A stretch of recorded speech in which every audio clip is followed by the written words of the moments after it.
നേരത്തെ സൂചിപ്പിച്ചതുപോലെ പശ്ചിമേഷ്യയിലെ സാഹചര്യങ്ങൾ ലോകരാജ്യങ്ങളെ ആകെ തന്നെ ബാധിക്കുന്ന അവസ്ഥയുണ്ട്. പ്രത്യേകിച്ചും ഇന്ത്യയിൽ മലയാളികൾ അടക്കം പുറത്ത് വിദേശ രാജ്യങ്ങളിൽ ജോലി ചെയ്യുന്ന ഇടങ്ങളിലൊക്കെ വലിയ തരത്തിലുള്ള ആശങ്ക ഉണ്ടായിട്ടുണ്ട്. കേരളത്തിൽ നിന്നുള്ള വിമാന സർവീസുകളെ അടക്കം ഇത് ഗുരുതരമായി ബാധിച്ചിട്ടുമുണ്ട്. എന്തായാലും ഈ പശ്ചിമേഷ്യൻ സാഹചര്യങ്ങളെ ഇന്ത്യ ഇപ്പോൾ നോക്കിക്കാണുന്ന അതീവ ജാഗ്രതയോടെയാണ്. ഏതെങ്കിലും ഒരു പക്ഷം ചേർത്തുകൊണ്ടുള്ള അഭിപ്രായം പറയാൻ രാജ്യം തയ്യാറായിട്ടില്ല, മറിച്ച് സാഹചര്യങ്ങൾ നിരീക്ഷിക്കുകയാണ്. ഒപ്പം ഗൾഫ് രാജ്യങ്ങളിലുള്ള വിദേശകാര്യ മന്ത്രിമാരുമായി ബന്ധപ്പെടുന്നുണ്ട്. ഒപ്പം ഇന്ത്യൻ പൗരന്മാർക്ക് ജാഗ്രതാ നിർദ്ദേശങ്ങളും കൈമാറിക്കഴിഞ്ഞു. ആ തരത്തിലാണിപ്പോൾ ഇന്ത്യ വിഷയത്തിൽ ഏറെ ജാഗ്രതയുള്ള നിലപാടുകൾ എടുക്കുന്നു. കേരളത്തിലെ സാഹചര്യം നോക്കുമ്പോൾ കേരളത്തിൽ വിമാന സർവീസുകളെ ഗുരുതരമായി ബാധിക്കുന്നു. കേരളത്തിലെ രണ്ട് പ്രധാനപ്പെട്ട വിമാനത്താവളങ്ങൾ നെടുമ്പാശ്ശേരിയും ഒപ്പം തിരുവനന്തപുരവും ഗുരുതരമായ പ്രതിസന്ധി ഉണ്ടായിക്കഴിഞ്ഞു എന്നാണ് മനസ്സിലാക്കുന്നത്. നമുക്ക് വിശദമായി പരിശോധിക്കാം. തിരുവനന്തപുരത്ത് നിന്നും സാരംഗ് സുധാകരനും ഒപ്പം കൊച്ചിയിൽ നിന്നും നവമി ദിനേശൻ നമുക്കൊപ്പം ചേരുന്നുണ്ട്. ആദ്യം സാരംഗിലേക്ക്. സാരംഗ്, തിരുവനന്തപുരത്തെ സാഹചര്യം എങ്ങനെയാണ്? കൊച്ചിയിൽ ഏകദേശം 16-ലധികം സർവീസുകൾ റദ്ദാക്കി കഴിഞ്ഞു. തിരുവനന്തപുരത്ത് എത്ര സർവീസുകളാണ് റദ്ദാക്കിയത്? എങ്ങനെയാണ് അവിടുത്തെ സാഹചര്യം? സജിത്ത്, ഇപ്പോൾ നമ്മളുള്ളത് തിരുവനന്തപുരം അന്താരാഷ്ട്ര വിമാനത്താവളത്തിന്റെ ഗേറ്റിന് മുൻപിലാണ്. ഇവിടെ നമുക്ക് ഇപ്പോൾ ഈ സമയത്തടക്കം വലിയ രീതിയിലുള്ള തിരക്ക് അനുഭവപ്പെടുന്ന ഒരു സമയമാണ്. ആ സമയത്ത് ഇവിടെ വിജനമായി തുടരുകയാണ് ഈ രണ്ട് D1, D2 ഗേറ്റുകളും. ഇപ്പോൾ 37 സർവീസുകളാണ് മുഴുവനായും റദ്ദ് ചെയ്തിരിക്കുന്നത്. അതായത് തിരുവനന്തപുരത്ത് നിന്ന് പുറപ്പെടേണ്ടതും തിരുവനന്തപുരത്തേക്ക് എത്തേണ്ടതുമായിട്ടുള്ള 37 വിമാന സർവീസുകൾ, അതിൽ എയർ ഇന്ത്യയുടെയും മറ്റ് എല്ലാ സർവീസുകൾ അടക്കമാണ് ഈ 37 സർവീസ് എന്ന് പറയുന്നത്. നിലവിൽ യാത്രക്കാർ, അതായത് കഴിഞ്ഞൊരു ദിവസം നമ്മളിവിടെ റിപ്പോർട്ട് ചെയ്ത സമയത്ത് കൃത്യമായി യാത്രക്കാരെ അറിയിക്കാൻ പറ്റാത്തൊരു സാഹചര്യമായതുകൊണ്ട് തന്നെ യാത്രക്കാരുടെ ഒരു തിരക്കും ബഹളവും ഇവിടെ ഉണ്ടായിരുന്നു. നമുക്കിപ്പോൾ ദൃശ്യങ്ങൾ തന്നെ കാണുന്നുണ്ട്. ഷാർജ ഒപ്പം തന്നെ അബുദാബി 2 ഫ്ലൈറ്റുകളാണ് ഇപ്പോൾ ഇവിടെ ഡിസ്പ്ലേയിൽ കാണിച്ചിരിക്കുന്നത്. അതല്ലാതെ തന്നെ 37 ഫ്ലൈറ്റുകൾ റദ്ദ് ചെയ്തിട്ടുണ്ട്. ഇപ്പോൾ എല്ലാ വിമാന സർവീസുകളുടെയും ഹെൽപ്പ് ഡെസ്ക് ഇവിടെ ആരംഭിച്ചിട്ടുണ്ട് ഈ ഒരു ഇന്റർനാഷണൽ ലോഞ്ചിന് മുൻപിലായിട്ട്. അതായത് ഈ വിവരം കൃത്യമായി അറിയാതെയും ഇവിടെ എത്തുന്ന വിദേശികളായിട്ടുള്ള ചില യാത്രക്കാരുണ്ട്. അവരുമായി ബന്ധപ്പെട്ട കാര്യങ്ങൾക്കും ഇതിന്റെ ഹെൽപ്പ് ഡെസ്കിനും വേണ്ടി എല്ലാ വിമാന സർവീസുകളും ഇവിടെ ഹെൽപ്പ് ഡെസ്ക് ആരംഭിച്ചിട്ടുണ്ട്. ഒപ്പം തന്നെ ഇപ്പോൾ മാലിയിലേക്ക് മാത്രമാണ് ഇപ്പോൾ ഒരു അന്താരാഷ്ട്ര സർവീസ് നടക്കുന്നത്. തിരുവനന്തപുരത്ത് നിന്ന് ഇന്ന് ആകെയുള്ള ഇന്റർനാഷണൽ ഫ്ലൈറ്റ് മാലിയിലേക്കുള്ള മാത്രമാണ്. അതിലേക്കുള്ള ചെക്ക് ഇൻ നടപടികൾ ഇപ്പോൾ നടന്നുകൊണ്ടിരിക്കുന്നു. അല്ലാതെയുള്ള എല്ലാ സർവീസുകളും റദ്ദ് ചെയ്തിരിക്കുകയാണ്. വലിയൊരു ബുദ്ധിമുട്ട് കഴിഞ്ഞ ദിവസം തന്നെ, കാരണം വളരെ പെട്ടെന്നായിരുന്നു, യാതൊരു മുന്നറിയിപ്പും ഇല്ലാതെയായിരുന്നു യുദ്ധം പുറപ്പെട്ടത്. മാത്രമല്ല പിന്നീട് അത് വലിയ കലുഷിതമാകുന്നു, ഖമേനി അടക്കം കൊല്ലപ്പെടുന്നു. അതുകൊണ്ട് തന്നെ ഇപ്പോൾ ഒരു അന്താരാഷ്ട്ര വിമാനത്താവളത്തിന്റെ പ്രവർത്തനം, അതായത് മുഴുവനായും നിർത്തിയ ഒരു അവസ്ഥയിലേക്ക് തന്നെയാണ് എത്തിയിരിക്കുന്നത്. ഒരു ഫ്ലൈറ്റ് മാത്രം എന്ന് പറയുമ്പോൾ നമുക്കറിയാം തിരുവനന്തപുരത്തിനടക്കം വലിയ രീതിയിൽ, അതായത് തമിഴ്നാട്ടിൽ നിന്നും മറ്റ് ജില്ലകളിൽ നിന്നടക്കമുള്ള നിരവധി യാത്രക്കാർ കഴിഞ്ഞ ദിവസം ഇവിടേക്ക് എത്തിയിരുന്നു. അവർക്കും കൃത്യമായ ഒരു അറിയിപ്പ് ലഭിച്ചിട്ടില്ല. കാരണം ഇത് റീഷെഡ്യൂൾ ചെയ്യുകയാണോ അല്ലെങ്കിൽ റീഫണ്ട് ആണോ? കാരണം ഈ ഒരു സാഹചര്യം ഒരു കൃത്യമായ രീതിയിൽ പ്രഡിക്ട് ചെയ്യാൻ പറ്റാത്തൊരു സാഹചര്യമായതുകൊണ്ട് തന്നെ വിമാന കമ്പനികളും ഇതിൽ കൃത്യമായ ഒരു ഉത്തരം നൽകുന്നില്ല. മാത്രമല്ല ജോലിക്കും വേണ്ടി മറ്റുമായി ഗൾഫ് രാജ്യങ്ങളിലേക്ക് എത്തേണ്ടവരുണ്ട്. റീജോയിൻ ചെയ്യേണ്ട പലരും കഴിഞ്ഞ ദിവസം നമ്മോട് പ്രതികരിച്ചിരുന്നു.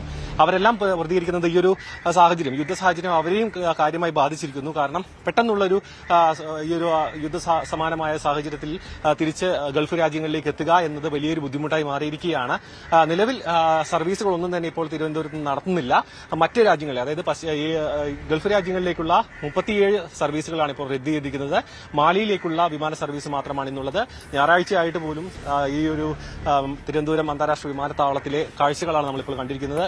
വളരെ വിജനവുമാണ് സജിത്ത്. യാത്രക്കാരും തന്നെ ഇപ്പോൾ ഇങ്ങോട്ട് എത്തിയിട്ടില്ല. കാരണം മുൻകൂട്ടി അറിയിച്ചിട്ടുണ്ട് ഈ ഒരു വിമാനങ്ങൾ റദ്ദ് ചെയ്ത വിവരം. സജിത്ത്, സാരംഗ് പറഞ്ഞതാണ് അതിന്റെ കൃത്യമായ വിവരം. നോക്കൂ, ആ ദൃശ്യങ്ങളിലേക്ക് തന്നെ നോക്കാം പ്രേക്ഷകർക്ക്. എത്ര വിജനമാണ് തിരുവനന്തപുരം വിമാനത്താവളം. അന്താരാഷ്ട്ര സർവീസുകളുമായി നിരവധി ആളുകൾ വന്നു പോകുന്ന ഏറ്റവും പ്രധാനപ്പെട്ട ഒരു വിമാനത്താവളമാണ് ഇങ്ങനെ വിജനമായി നിൽക്കുന്നത്, അവസ്ഥയുണ്ടാകുന്നത്. യുദ്ധമുണ്ടാക്കുന്ന അസാധാരണ സാഹചര്യമാണ് അവിടെ ബാധിച്ചിരിക്കുന്നത്. കൂട്ടത്തോടെ സർവീസുകൾ റദ്ദ് ചെയ്യപ്പെടുകയാണ്. ഈ ക്യാമറ ദൃശ്യങ്ങൾ തന്നെ നോക്കൂ, എത്ര വിജനമായ ഒരു ഇടമാണ്. ആളുകൾക്കെല്ലാം മുൻകൂട്ടി അറിയിപ്പ് കൊടുത്തിട്ടുണ്ട്. അത് സാരംഗ് സൂചിപ്പിച്ചു.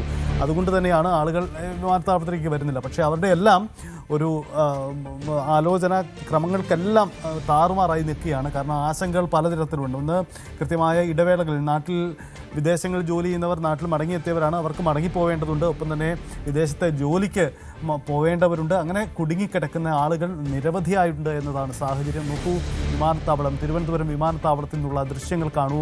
അവിടുത്തെ സാഹചര്യം എത്ര കണ്ട് ബുദ്ധിമുട്ടുണ്ടാക്കുന്നതാണ് എന്ന് നോക്കൂ. അതാണ് അന്താരാഷ്ട്ര സർവീസുകൾ 37 എണ്ണമാണ് തിരുവനന്തപുരത്ത് നിന്നും റദ്ദ് ചെയ്യപ്പെട്ടിരിക്കുന്നതെന്നാണ് സാഹചര്യം.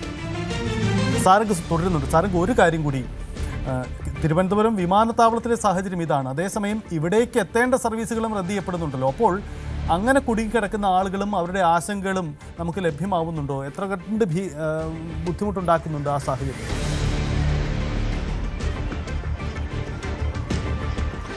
സജിത്ത്, വലിയ രീതിയിലുള്ള ബുദ്ധിമുട്ട് അതും ഉണ്ടാക്കുന്നുണ്ട്. കാരണം പെട്ടെന്ന് ലീവ് ലഭിച്ചിട്ടും മറ്റും അല്ലെങ്കിൽ കുടുംബങ്ങളിലെ അടിയന്തര സാഹചര്യത്തിൽ അടക്കം വീടുകളിലേക്ക് വരാൻ വേണ്ടി കാത്തിരിക്കുന്നവരായിരുന്നു കഴിഞ്ഞ ദിവസം അടക്കം. ഇന്നും റദ്ദ് ചെയ്ത വിമാന സർവീസുകളിൽ ഇങ്ങോട്ടേക്ക് എത്താൻ സാധിക്കാതിരിക്കുന്ന മലയാളികളടക്കമുള്ള യാത്രക്കാർ അവരെയും കാത്തിരിക്കുകയാണ്. ഇപ്പോൾ ഈ ഒരു തിരുവനന്തപുരം അന്താരാഷ്ട്ര വിമാനത്താവളത്തിലേക്ക് എത്തേണ്ട യാത്രക്കാരെ കാത്തിരിക്കുന്ന ഒരു കുടുംബാംഗങ്ങളൊന്നും ഇങ്ങോട്ടേക്ക് എത്തിയിട്ടില്ല. കാരണം നിലവിലെ സാഹചര്യത്തിൽ അങ്ങനെ അതായത് നേരത്തെ സൂചിപ്പിച്ച പോലെ തന്നെ അറിയിപ്പ് ലഭിച്ചിട്ടുണ്ട്, വിമാനം റദ്ദ് ചെയ്തിരിക്കുന്നു. പെട്ടെന്നാണെന്നുണ്ടെങ്കിലും മാധ്യമങ്ങൾ വഴി അടക്കം ഈ യുദ്ധ സാഹചര്യം പെട്ടെന്ന് തന്നെ എല്ലാവരിലേക്ക് എത്തുകയും ചെയ്തു. അതുകൊണ്ട് തന്നെ അവർ സുരക്ഷിതമായ താവളങ്ങളിലേക്ക് മടങ്ങി, അല്ലെങ്കിൽ അവരുടെ വീടുകളിലേക്ക് തന്നെ ഈ ഒരു അറബ് രാജ്യങ്ങളിലെ വീടുകളിലേക്ക് തന്നെ മടങ്ങി എന്നാണ് മനസ്സിലാക്കാൻ കഴിയുന്നത്. അത് വലിയൊരു ബുദ്ധിമുട്ടാണ്. കാരണം വലിയ രീതിയിലുള്ള, അതായത് ഈ ഒരു കല്യാണവും അല്ലെങ്കിൽ മറ്റു പല ചടങ്ങുകളും വ്യക്തിപരമായ പല ആവശ്യങ്ങൾക്കും വേണ്ടി അടക്കം തിരിച്ചു വരുന്ന ആൾക്കാരുണ്ടാകാം. വിസിറ്റിംഗ് വിസയുടെ കാലാവധി കഴിഞ്ഞിട്ട് തിരിച്ചു വരുന്ന ആൾക്കാരടക്കം ഈ ഒരു വിമാന സർവീസുകളെ അടക്കം ബന്ധപ്പെടുത്തി നിൽക്കുന്ന ആൾക്കാരുണ്ട്. അവരെല്ലാം ഈ കാരണത്താൽ ഈ ഒരു പെട്ടെന്നുണ്ടായ ഒരു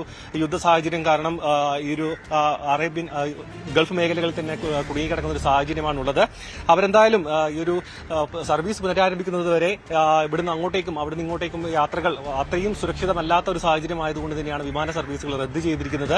ഇപ്പോൾ യാത്രകൾക്കപ്പുറം സ്വന്തം ജീവനും, അതായത് യാത്രക്കാരുടെയും ഒപ്പം സർവീസുകളുടെയും സുരക്ഷിതത്വമാണ് ഇപ്പോൾ പ്രധാനമായി മുന്നോട്ട് വെക്കുന്നത്. അതുകൊണ്ട് തന്നെ ഇപ്പോൾ ഉണ്ടാകുന്ന ബുദ്ധിമുട്ടുകൾ അത് എത്രയും പെട്ടെന്ന് മറികടക്കാനുള്ള സാഹചര്യം നിലവിൽ രാജ്യങ്ങളുടെ അടക്കം ഭാഗത്തുനിന്നുണ്ടാകണം.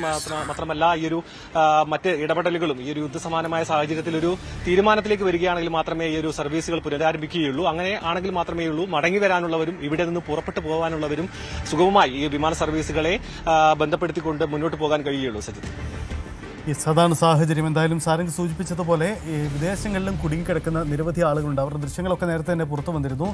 ഈ ടൂറിസ്റ്റ് ആവശ്യങ്ങൾക്കും മറ്റും പോയവർ വിദേശത്തെ വിമാനത്താവളങ്ങളിൽ കുടുങ്ങിക്കിടക്കുകയാണ്. വിമാന സർവീസുകളിൽ റദ്ദാക്കപ്പെടുന്നതുകൊണ്ട് അവർക്ക് നാട്ടിലേക്ക് മടങ്ങി വരാൻ കഴിയുന്നില്ല എന്നാണ് സാഹചര്യം. നമുക്ക് കൊച്ചിയിലേക്ക് പോകാം. അവിടെ നവമി ദിനേശ് ഉണ്ട്. നവമി, ഇന്നു മാത്രം 16 സർവീസുകൾ നെടുമ്പാശ്ശേരിയിൽ നിന്നും റദ്ദ് ചെയ്യപ്പെട്ടിട്ടുണ്ട്. എന്താണ് പൊതുവായൊരു അവസ്ഥ?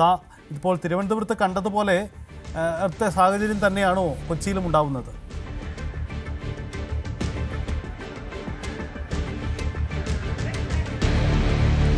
സജിത്ത്, തിരുവനന്തപുരത്ത് നിന്നും വ്യത്യസ്തമല്ല നെടുമ്പാശ്ശേരിയിലെ അവസ്ഥയും.